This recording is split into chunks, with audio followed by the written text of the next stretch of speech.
A man named Bob May had many challenges and difficulties in life, and those challenges and difficulties started at a very early age. As a child, he was sickly, in poor health, which made him small and frail looking. Because of his appearance and his illnesses, Bob was very shy and introverted.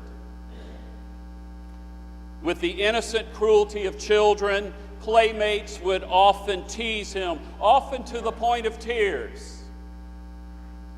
And after Bob got older and graduated from high school, he attended Dartmouth College. But he was so small, people thought he was the little brother of one of the students. After graduating from college, many of Bob's classmates went to work on Wall Street or held other prestigious jobs, while Bob went to Chicago and worked as a low-paid advertising copywriter for the department store Montgomery Ward. In January of 1939, the 35-year-old lived in a small two-room apartment with his wife Evelyn and their 4-year-old daughter Barbara.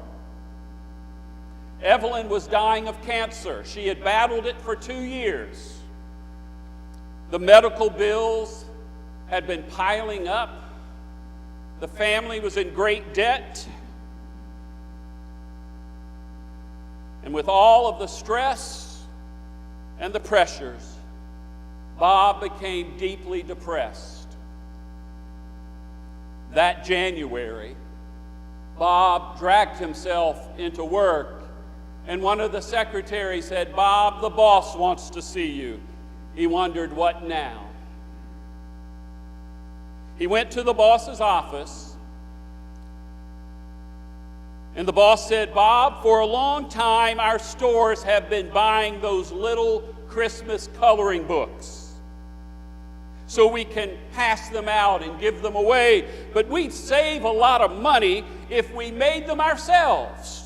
Can you come up with a story and a booklet we can use?" Before Bob could answer, the boss said, "I think it should be an animal story, something like the main character being something like Ferdinand the Bull." Bob said he'd try to come up with something. Well, his daughter Barbara loved the deer down at the Chicago Zoo. So he thought he'd make the main character a deer. But right in the middle of the project, Evelyn died. Died of cancer in her early 30s. The boss said, "Bob, take it easy, take a break. Just give me what you have and I'll find someone else to write the rest of the story." He said, "No, you can't do that. For you see, I need this story. I need this story more than ever now." And the story Bob May came up with went something like this. There once was a little reindeer named Rudolph. Rudolph was small and frail, and he was the only reindeer in the world with a red nose. This embarrassed Rudolph. All of the other reindeer would tease him, call him names. Sometimes it hurt Rudolph so much that he would cry. But one Christmas Eve, Santa got his team of big reindeer together and hooked them up to his sleigh. Dasher, Dancer, Prancer, and Vixen, Comet, Cupid, Donner, and Blitzen. They were ready to go to begin their annual trip around the world. But a terrible fog had engulfed the earth. It was so thick you couldn't see, and Santa would not be able to make the trip, and all the children of the world would be disappointed. But in the foggy darkness, Santa saw a glowing light coming from a little room. It was Rudolph and his nose. And so Santa decided to hitch the little frail reindeer to the front of the pack and set off into the fog. And guided by Rudolph, Santa found every home and chimney in the world that night. And little Rudolph went from being the most teased and most ridiculed reindeer to the most admired and loved reindeer of all. I wonder where Bob May got the idea for a story like that. He, of course, got it from his own life. He used his own weaknesses and frailties to help create the story. And what happened to Rudolph happened to Bob May. He became a big hit. In 1939, Montgomery Ward distributed 2.5 million copies of the story. By the end of 1946, over 6 million had been distributed. Bob and his daughter Barbara would no longer have to live in a small, shabby apartment. Financial security was theirs, and especially when Bob's brother-in-law, Johnny Mark, put the story to some music. And in 1949, Gene Autry recorded the song that would become the second biggest selling record of all time. Second only to White Christmas, Bing Crosby. 3 weeks ago, I mentioned that A Charlie Brown Christmas is the second longest running Christmas special in television history. What's the longest? Rudolph the Red-nose Reindeer. Why in the world has Rudolph become so popular? You know why. Because we can identify with him. Inside each and every one of us is a Rudolph, someone who has been teased, someone who has felt inadequate, someone who at some time in their life has felt too tall, too short, too thin, too fat, too this, too that. We've got a long internal list of inadequacies about ourselves. Sometimes those inadequacies are reinforced by other people, and sometimes we simply put them on ourselves. I had the opposite problem of Bob May as a child. I know that might surprise you. I wasn't too small, but I was too big. Whenever I went shopping for clothes with my mother, we would go into Sears or some department store and head for the boys section. And the salesperson would take one look at me and say to my mother, "Ma'am, you won't find anything for him here. You're going to have to take him over to the husky section." That's what we called it back then, husky. It's pretty humiliating. Shopping for clothes was not fun. There was one good thing about being husky. Everyone wanted me to play on their football team. But there was a problem there too. For every year before the football season, the city had a citywide weigh-in. You couldn't play if you weighed over a certain amount. They didn't want the real big boys falling on the real tiny boys. And every year I'd worry that I wouldn't get to play, that I wouldn't make the limit because I was always a few pounds over, so I'd go on a little diet right before the football season began.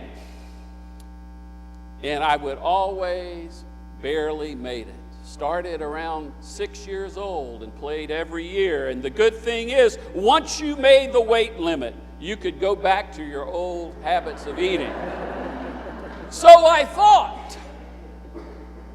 But those of you who read my new book know that during the middle of one of the football seasons, when I was about 10 or 11, I got a big surprise, and it was not a pleasant one. I was playing for the Bacon Park Eagles. We had a very good team. We never lost, always won the city championship. L.A. Lanier, sitting on the back row there, was one of our coaches. Jug Knight, Claire's wonderful husband, had been a coach. This particular year, Donald West was one of the main coaches. We were just about to start the game on a Saturday morning over at Bacon Park on Skidaway. Both teams were lined up on the sidelines. Parents and friends were surrounding the field to watch the game. But just before the kickoff, the coach from the other team starts walking across the field towards our team. He walks up to our coach, Coach West, and then Coach West points to me and says, "Billy, they want to weigh you." That's what I thought. They want to do what? They can't weigh me. They never weigh anyone after the season starts, and they couldn't weigh me because I had stopped dieting, and I knew I was probably over the weight limit now. So with everyone watching, the other coach, my coach, and I walk all the way across the field to the parking lot. We walked to the other coach's car, where he opened his trunk and pulled out a bathroom scale for me to stand on. I couldn't believe it. I'm not going to tell you what happened next, but if you buy a book, you can find out. The point is, we all have our stuff. Inside each and every one of us is a Rudolph. We've got a whole big internal list of inadequacies about ourselves. Here's the good news, folks. Those inadequacies, those weaknesses, those oddities, whatever you want to call them, can actually be your strength. Ask Bob May, who tapped into his own insecurities and insufficiencies and wrote a story that blessed the world and his family. You could also ask the Apostle Paul, who wrote about the great paradox that lies at the heart of the gospel. He said that God's grace is sufficient for him, for God's power is made perfect in weakness. He said, "I will boast all the more gladly about my weaknesses, so that Christ's power may rest on me. For when I am weak, then I am strong." I don't know if I understand all that Paul is trying to convey there, but I do know that when we operate from our own strength, we often forget about God. When things are going fine, when we feel real good about ourselves, when we have that zippity-doo-dah feeling, we often feel in control of things, and we tend to put God and our spiritual lives on a back burner. And that's why it's so important for us to be in touch and stay in touch with those parts of ourselves that feel small and vulnerable. It helps us to be more open to God. And that's why when things are difficult and challenging, when we feel most vulnerable, great things can happen, because we depend upon and use the power of God. And it's when God most often uses us. It's always been that way. There was stuttering Moses, who didn't want to talk in front of a bunch of people. The prophet Jeremiah had a world-class inferiority complex. Elijah had manic depressive tendencies. Peter, boy, was he temperamental. Paul was crippled with a mysterious thorn in the flesh. These flawed human beings became spiritual giants. And there are two more people from the Bible who could tell us about that paradox. Mary and Joseph were engaged, but engagement back then was very serious business. You didn't get engaged over a fine meal at a restaurant or at a dance or after a trip to the movies. Getting engaged back then was a legal act. It was a binding agreement that could only be broken by going to court. Getting engaged was basically the same as getting married. And so Joseph was engaged to Mary. They may have been engaged for years. The two families got together, signed papers, and when the young people became of age, they got married. But there's a problem here. For you see, Joseph learns that Mary is with child, and he is not the father. Mary could have been as young as 13 or 14 years old. Joseph may well have been 17. And here they are, these two young people, and the girl is pregnant, and no one is sure who the father is. Joseph just knows it's not his child. Joseph's fiancée is pregnant, and he is not the father. What is he to do? It's a good thing he doesn't do what the Bible tells him to do. That's what I said. It's a good thing he doesn't do what the Bible tells him to do. Deuteronomy 22, she is to be taken out and stoned to death in front of people. Mary is to be stoned to death. But Joseph is a good man. And he rises to a point that is really absolutely remarkable for his day and for his time and for his culture. For you see, he loves his Bible. He knows his Bible backwards and forwards. But Joseph reads his Bible through a certain kind of lens. He reads it through the lens of the character and nature of a God who is loving and kind.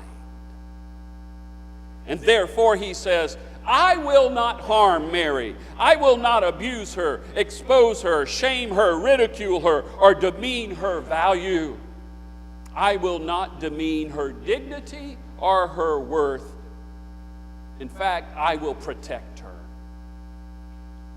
But Joseph, where does it say that in your Bible? It says it in the nature and character of God.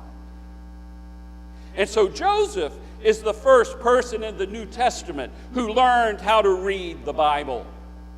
We are to read the Scriptures through the lens of the grace and goodness and love of God.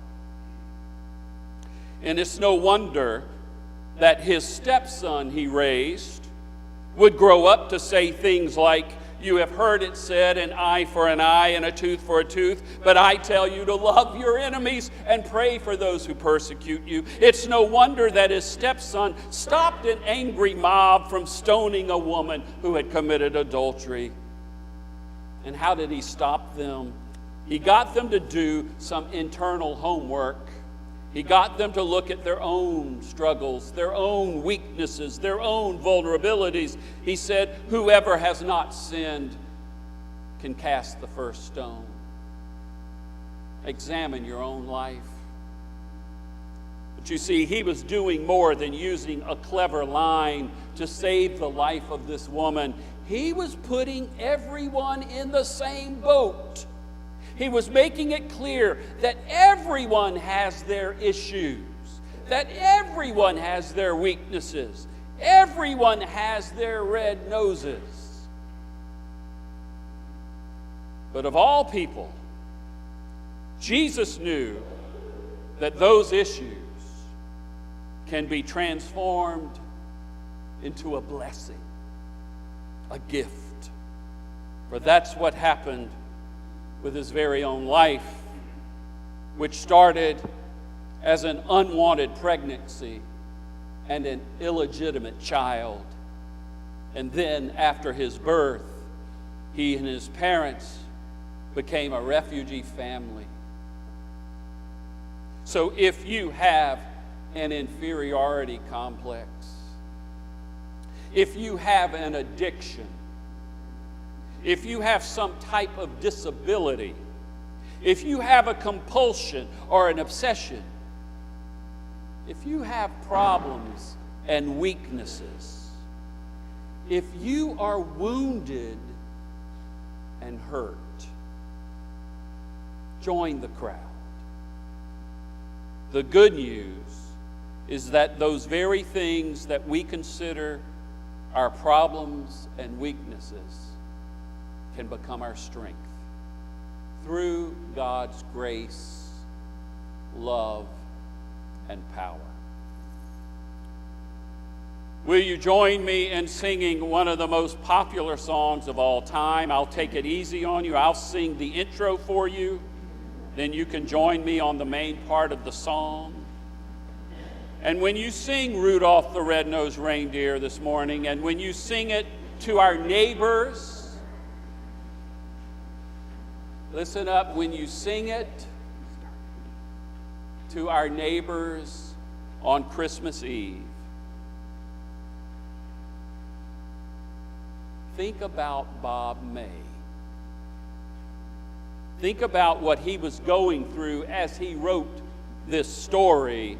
Think about his insecurities, his poverty, his depression, the death of his wife, trying to be a single parent. And think about a teenage girl named Mary who birthed a miracle out of a problem pregnancy. And think about the Apostle Paul, who had a constant problem he couldn't shake, but learned that by the grace of God, God's power is made perfect in weakness. You know Dasher and Dancer and Prancer and Vixen, Comet and Cupid and Donna and Blitzen. But do you recall the most famous reindeer of all? Rudolph the Red-nose Reindeer had very shiny nose, and if you ever saw it, you would even say it glows. All of the other reindeer used to laugh and call him names. They never let poor Rudolph play in any reindeer games. Oh, then one foggy Christmas Eve, Santa came to say, Rudolph, with your